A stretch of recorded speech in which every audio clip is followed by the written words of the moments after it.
150।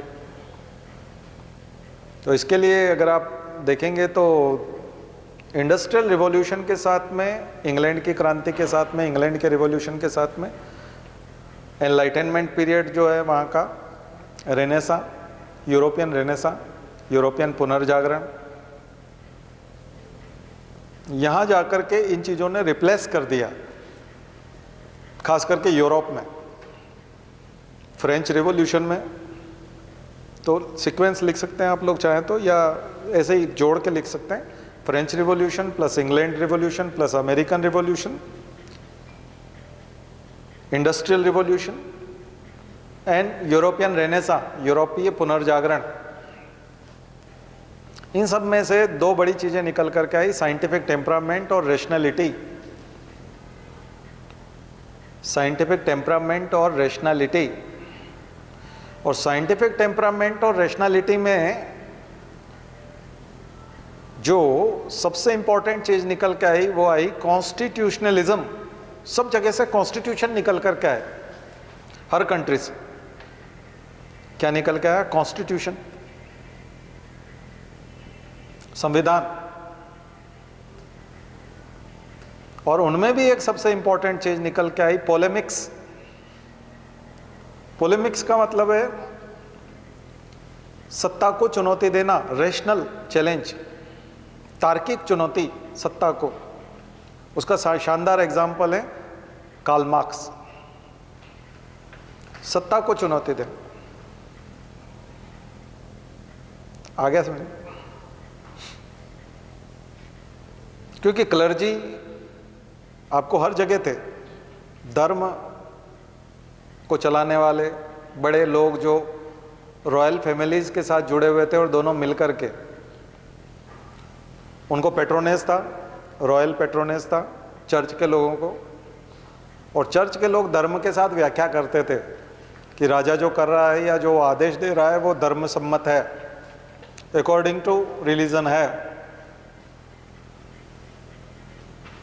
लेकिन सबसे पहले फ्रेंच रिवॉल्यूशन में उन सबको गिलोटिन कर दिया, गर्दन काट दी उनकी, उसको गिलोटिन बोलते।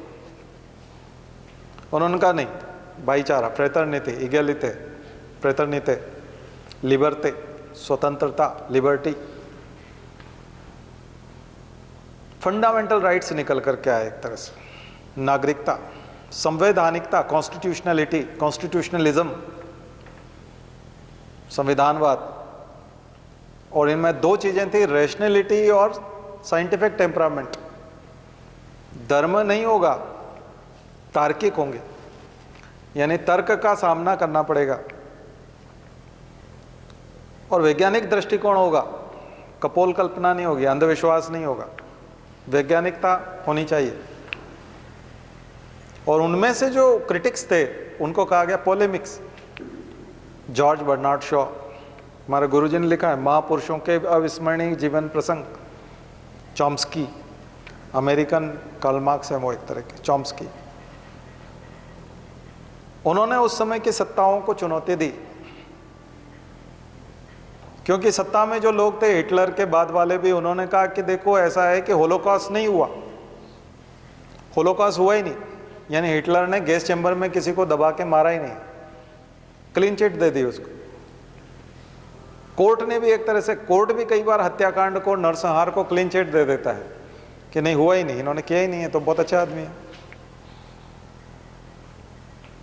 तो चॉम्स्की जैसे लोगों ने और ऐसे लोगों ने पूरा वहां के कॉन्स्टिट्यूशन में एक लाइन लिखवाई कि मूल कर्तव्य क्या होगा, जर्मनी के नागरिकों का मूल कर्तव्य क्या होगा।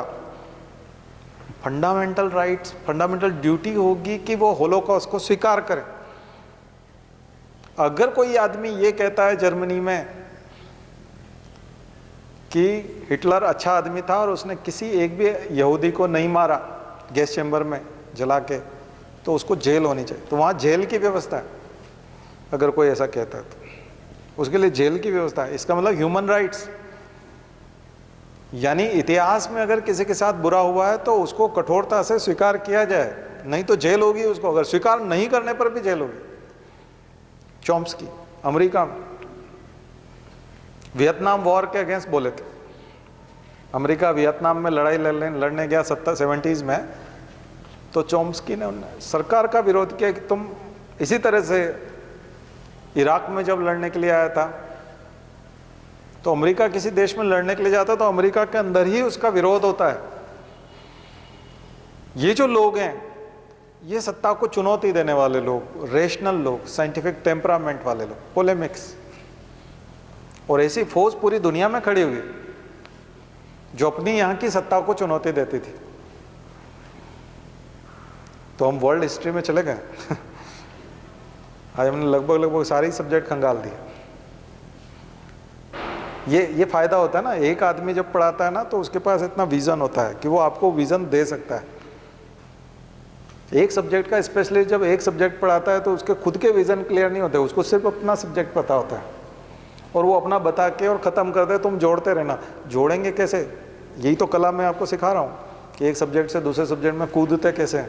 मैंने बात कहाँ से शुरू की थी? मैं 24 घंटे बोल सकता हूँ, ठीक है? आपको कई सब्जेक्ट की यात्रा कराता रहूँगा बस, क्योंकि मेरे पास कोई अंत ही नहीं है। ये कला आपको करनी है, क्योंकि वहाँ कम से कम 20 लोग परीक्षा देने नहीं जाएंगे, या 8 लोग मिलकर के सब्जेक्ट के एनवायरमेंट इकोलॉजी की एग्ज़ाम मेरी जगह वो जाएगा, एक में मनीष जाएगा, एक में मैं जाएगा, एक में वो जाएगा, और फिर एक मार्कशीट बन के आएगी। आपको अकेले जा कर के सारे सब्जेक्ट के साथ डील करना है, इसलिए घुमाव तो आना ही चाहिए। और यदि टीचर को नहीं आता तो वो सिखाएगा कैसे कि जंप कैसे करते हैं? ये ऐसे ही तो करते हैं, ऐसे जोड़ते हैं। सब्जेक्ट भी आना चाहिए और सब्जेक्ट को जोड़ना भी आना चाहिए, क्योंकि वहाँ तो कुछ तो भी क्वेश्चन है। कई प्रश्न ऐसे होते हैं जिसमें नहीं लिखते socio economic and environmental impact बताइए। 3 सब्जेक्ट तो उसने ही जोड़ दिए, सोशल भी बताइए, इकोनॉमिक भी बताइए और एक पर्यावरणीय भी बताइए, और जेनेटिक्स भी जोड़ देगा अगर वो जेनेटिक्स वाला होगा तो। मैं तो बायोटेक्नोलॉजी भी पढ़ा दूंगा आपको इसके साथ, ठीक है? वो तो मेरा मूल सब्जेक्ट है, ये तो सब मैंने बाद में तैयार किया। मूल सब्जेक्ट तो मेरा बायोलॉजिकल साइंसेस ही है, ठीक है? तो चीज़ें समझ में आई? तो ये है आपका। अच्छा, टाइम भी हो गया, चलिए ठीक है। तो आज की बातें यहीं खत्म करते हैं, ठीक है? ओम देव शांति।